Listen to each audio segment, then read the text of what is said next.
Anak-anak, ada orang yang diberikan kekayaan luar biasa oleh Allah Subhanahu wa Ta'ala. Sampai-sampai kunci-kunci simpanan hartanya dipikul oleh sejumlah orang yang kuat-kuat dan diangkut oleh 40 ekor bigol. Tapi ia sombong dan tidak mau bersyukur. Lalu diazab oleh Allah Subhanahu wa Ta'ala. Siapakah dia? Bagaimana kisahnya? Dan apa azab yang menimpanya? Dengarkan kisah ke-9 dengan judul Qarun yang binasa.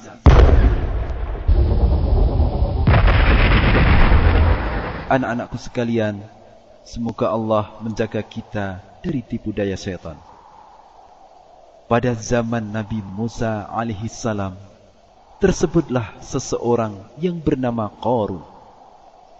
Dia termasuk dari Bani Israel. Dia diberi kelebihan oleh Allah Subhanahu wa Ta'ala dibanding kebanyakan orang di masanya. Allah Subhanahu wa Ta'ala memberinya harta yang melimpah ruah. Sampai-sampai kunci-kunci simpanan hartanya dipikul oleh sejumlah orang yang kuat-kuat dan mereka merasa keberatan. Bagaimana dengan hartanya? Tentu sangat banyak sekali. Anak-anakku sekalian, semoga Allah menjaga kalian dari perbuatan tamak.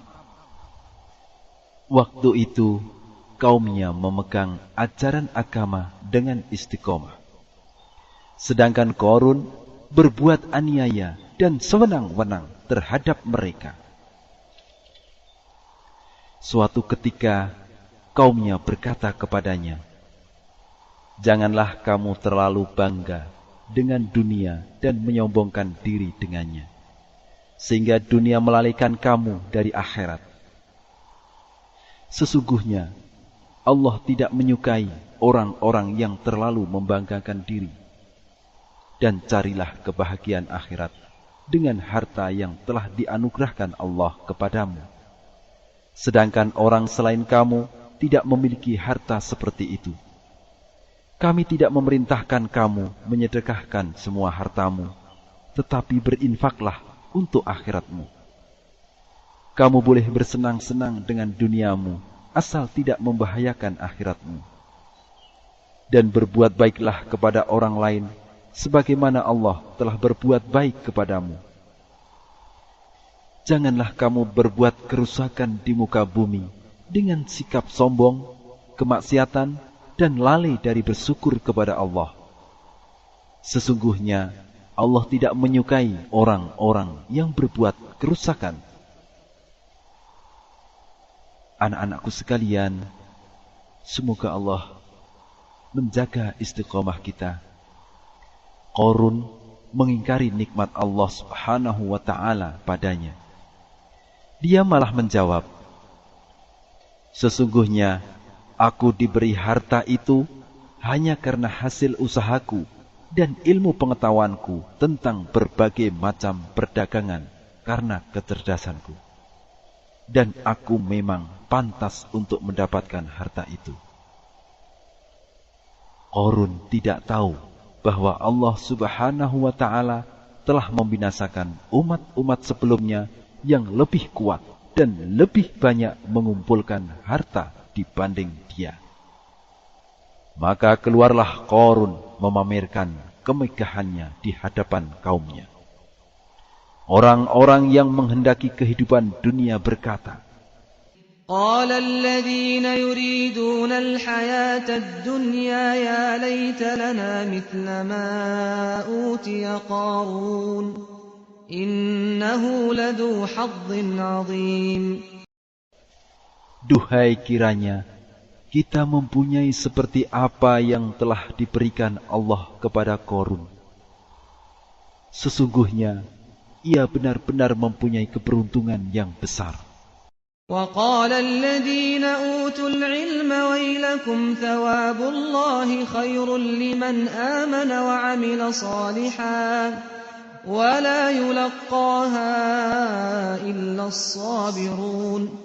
Sedangkan orang-orang yang dianugerahi ilmu tentang hakikat dunia berkata kepada orang-orang itu, kecelakaan yang besarlah bagi kalian. Pahala Allah adalah lebih baik bagi orang-orang yang beriman dan beramal saleh. Dan tidak diperoleh pahala itu kecuali oleh orang-orang yang sabar. Anak-anakku sekalian, semoga Allah menjadikan kita orang-orang yang bersyukur. Dulu, Musa alaihissalam berkata kepada Bani Israel, Allah memerintahkan kalian demikian dan demikian. Nabi Musa alaihissalam menyampaikan syariat Allah tentang harta mereka. Hal itu terasa berat bagi Qarun. Maka Qarun berkata kepada Bani Israel, sesungguhnya Musa pernah mengatakan bahwa barang siapa berzina, maka dia dirajam. Maka mari kita buat sesuatu pada wanita pezina, sampai wanita itu mengatakan, sesungguhnya Musa melakukan zina dengannya. Sehingga Musa dirajam dan kita bisa beristirahat darinya. Maka mereka kemudian melaksanakan hal itu. Ketika Musa menyampaikan khutbah kepada mereka, mereka berkata kepadanya, apakah hukum rajam berlaku padamu jika kamu berbuat? Musa menjawab, ya, jika aku berbuat.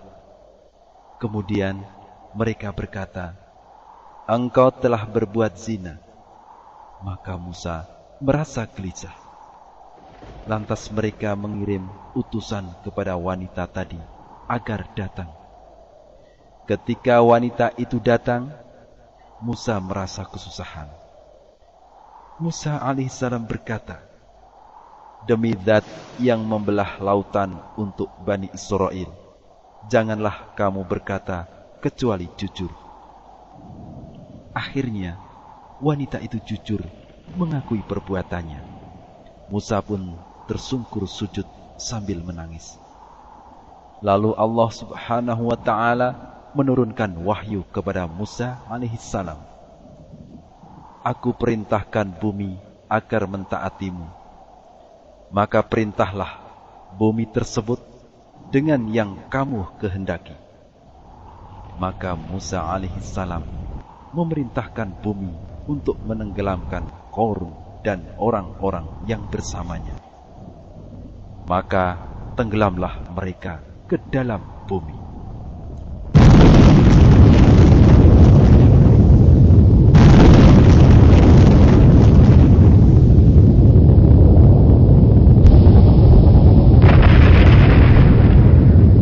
Qarun dulu mempunyai harta yang banyak, sampai kunci-kunci pintu gudang simpanannya diangkut oleh 40 ekor bihol.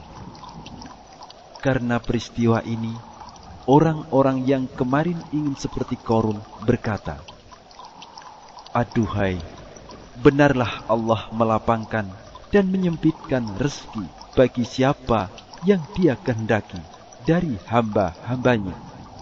Kalau Allah tidak melimpahkan karunia-Nya atas kita, benar-benar Dia telah membenamkan kita pula. Aduhai, benarlah tidak beruntung orang-orang yang mengingkari nikmat Allah.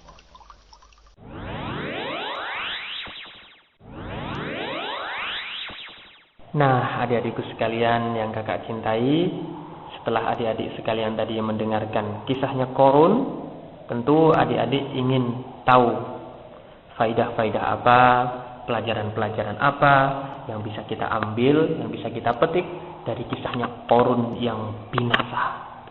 Adik-adikku sekalian, faidah yang pertama yang bisa kita ambil dari kisahnya Qarun, di situ dapat faidah bahwa Allah Subhanahu wa taala itu akan memberikan rezekinya kepada siapapun yang Allah kehendaki. Baik itu orang muslim maupun orang kafir, semuanya akan Allah berikan rezeki. kepada siapapun tidak terkecuali, yakni orang-orang yang Allah Subhanahu wa taala kehendaki. Oleh karena itu, faedah yang kedua adik-adikku sekalian, kita tidak boleh untuk iri dan dengki terhadap orang lain yang diberi kenikmatan oleh Allah Subhanahu wa taala. Karena Allah Subhanahu wa taala telah membagi-bagikannya kepada siapapun sesuai yang Allah kehendaki. Jadi kita tidak perlu iri, tidak perlu dengki kepada orang-orang yang diberi kenikmatan oleh Allah Subhanahu wa taala. Yang berikutnya, faedah yang ketiga, kita tidak boleh sombong dan membangga-banggakan diri atas nikmat yang telah Allah Subhanahu wa taala berikan kepada kita. Namun sebaliknya, kita wajib untuk bersyukur. Kita wajib untuk bersyukur atas nikmat Allah Subhanahu wa taala yang telah diberikan kepada kita semuanya. Yang berikutnya, faedah yang keempat, kita harus menggunakan harta-harta kita di jalan-jalan yang diridhoi oleh Allah Subhanahu wa taala. Di jalan-jalan yang diridhoi oleh Allah Subhanahu wa taala, bukan jalan-jalan yang tidak diridhoi oleh Allah Subhanahu wa taala sebagaimana yang dilakukan Qarun. Kita harus menggunakan harta-harta kita untuk berinfak, untuk sedekah, dan seterusnya. Berikutnya, faedah yang kelima, kita disyariatkan untuk berinfak di jalan Allah untuk kepentingan akhirat. Kemudian, faedah yang keenam, anjuran untuk berbuat baik kepada orang lain sebagaimana Allah telah berbuat baik kepada kita. Berikutnya, faedah yang ketujuh, pahala dari Allah itu jauh lebih baik bagi orang-orang yang beriman dan beramal soleh. Pahala Allah bagi orang-orang yang bersabar daripada harta yang banyak. Kemudian, faedah yang kedelapan, Allah Subhanahu wa taala pasti akan memenangkan para rasulnya dan akan menghinakan musuh-musuhnya. Kemudian faedah yang kesembilan, yakni larangan untuk berbuat zina. Berikutnya faedah yang ke-10, Allah Subhanahu wa taala akan mengazab orang-orang yang tidak mau bersyukur kepada nikmat Allah Subhanahu wa taala dengan azab yang sangat pedih. Dan juga sebaliknya, faedah yang ke-16, Allah Subhanahu wa taala akan menambahkan nikmatnya kepada hamba-hambanya yang bersyukur. Semoga Allah Subhanahu wa taala menjadikan kita sebagai hamba-hamba yang senantiasa bersyukur kepada Allah Subhanahu wa taala. Demikianlah adik-adikku sekalian, pelajaran-pelajaran yang sangat berharga bagi kita, yang sangat bermanfaat bagi kita dari kisahnya Qarun yang binasa. Sifat Qarun itu tidak pantas untuk kita teladani. Sifat Qarun harus kita jauhi, yakni orang yang sombong, orang yang tamak, dan orang yang serakah. Maka Allah Subhanahu wa taala akan menimpakan azabnya kepada orang-orang seperti Qarun. Demikianlah tadi adikku faidah-faidah dari kisahnya Qarun yang binasa.